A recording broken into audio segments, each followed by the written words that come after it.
Abarundi baba mu mahanga barafise ishaka ridasanzwe ryo kuza kurangurira imigambi yabo mu gihugu c'amavuko. Fabrice Manirakiza aba mu gihugu ca Australia kandi akaba n'umwe mu bashinze ishirahamwe See Burundi rifasha abarundi bose bavyifuza kumenya ibibera mu Burundi nuko nabo vyobashikira iyo babigomwe. Yemeza ko abarundi bakunda cyane igihugu cabo. Abarundi benshi aba muri Australia barafise umutima wo kugendera Burundi, wo kugaruka mu Burundi ndetse no kuza kuba ngaha mu Burundi. Muri indwi tumaze hariho indwi yari yateguwe ijanywe na diaspora, ari igikorwa twagiye natwe turabamwe. Mu gwishi woba warabonyemwo abarundi bavuye muri Australia na cane abakinyi b'umupira baje gukina ngaha mu Burundi bavuye mu gihugu ca Australia. Kuvyerekeye akaranga, Fabrice avuga ko bafise umugwi ndangakaranga w'abavuzi b'ingoma muri Australia kandi ko abakiri bato banabikundishwa nubwo bari mu mahanga. Mubo turongoye kabisa turabibona ko bakunda Burundi kuko mu ntumbero nyamukuru twisunga ko niyo kwigishanya imico kama y'u Burundi na cane gwaruka mu ngingo nkuru ndetse no mu bisata bikuru dufise muri iryo shirahamwe ryo muri Australia y'abarundi. Turafisemwo umugwi w'ingoma tugerageza gushiramwo abantu bakiri bato kuza kwiga karanga ku Burundi, inyigisho zitandukanye, ibintu byinshi novuga ati ryo kubibutsa iyo bava na cane mu ngingo zo gukunda igihugu cy'u Burundi. Kubijanye n'incabwenge z'u Burundi ariko ziri mu mahanga, Fabrice avuga ko bazokora ibishoboka byose kugira ngo nazo zize kurangurira imirimo yazo mu gihugu zavukiyemwo. Kubo tuzi twebwe turabibona ko bafise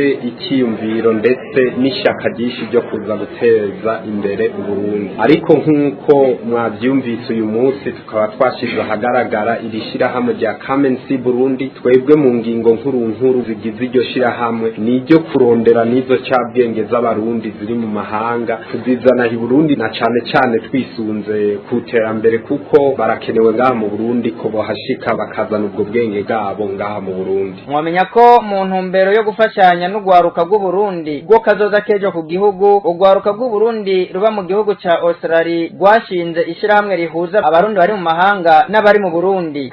See Burundi ni ishirahamwe ridasanzwe rizofasha umurundi uwo ari we wese n'ahari hose kumenya ibiriko birakorerwa mu Burundi n'ukuntu nawe yoshobora kubironka biciye ku isoko y'ubuhinga ngurukana bumenyi, ico bise online shopping. Fabrice Manirakiza agahamagarira umurundi uwo ari we wese cane ugwaruka kwitaho ivy'iryo shirahamwe kuko ngo rizofasha muri kazoza ku Burundi.